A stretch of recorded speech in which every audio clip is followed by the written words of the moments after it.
സൂര്യരശ്മി പതിഞ്ഞ ഒരു വനത്തിന്റെ ഹൃദയഭാഗത്ത് മൃദുലവും മാന്ത്രികവുമായ ഒരു ജീവിയായ സ്ക്വറിയൽ ജീവിച്ചിരുന്നു.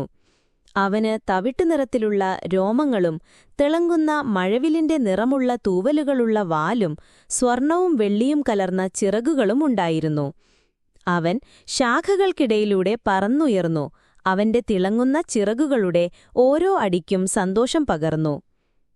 ഒരു ശരത്കാല പ്രഭാതത്തിൽ ഒരു ചെറിയ വിറയ്ക്കുന്ന പൂച്ചക്കുട്ടിയെ പായിൽ പിടിച്ച മരത്തടിയുടെ അരികിൽ ചുരുണ്ടുകൂടിയിരിക്കുന്നതവൻ കണ്ടു.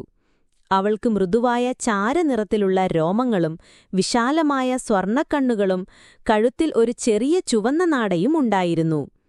പൂച്ചക്കുട്ടി വീട്ടിൽ നിന്ന് വളരെ ദൂരം അലഞ്ഞു തിരിഞ്ഞുപോയിരുന്നു. എങ്ങനെ തിരിച്ചെത്തണമെന്ന് അവൾക്കറിയില്ലായിരുന്നു. സ്ക്വറിയൽ സൗമ്യമായി താഴേക്കു പറന്നു. അവന്റെ മരതക കണ്ണുകളിൽ ഊഷ്മളതയും കരുതലും നിറഞ്ഞിരുന്നു. വാലിന്റെ ഒരൊറ്റ കുലിക്കെട്ടിൽ അവൻ വനത്തിലൂടെ പ്രകാശിക്കുന്ന ഒരു പാത സൃഷ്ടിച്ചു. പൂച്ചക്കുട്ടി ഉണർന്നു. അവളുടെ ഭയം മാഞ്ഞു.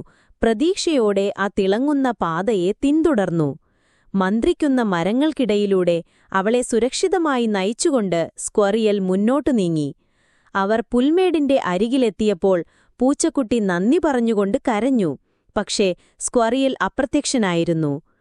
അവൾ തിരിഞ്ഞ് സന്തോഷത്തോടെ വീട്ടിലേക്കോടി. അവളുടെ ഓരോ ചവട്ടിലും റിബൺ തുള്ളിച്ചാടി. മരങ്ങളുടെ മുകളിൽ സ്ക്വറിയൽ ഒരു പുഞ്ചിരിയോടെ നോക്കി നിന്നു. അടുത്ത നഷ്ടപ്പെട്ട ആത്മാവിനെ സഹായിക്കാൻ തയ്യാറായി. സന്ദേശം: ദയയും മാർഗനിർദ്ദേശവും എത്ര ചെറുതാണെങ്കിലും ആവശ്യമുള്ള ഒരാൾക്ക് വഴികാട്ടിയാകാൻ കഴിയും.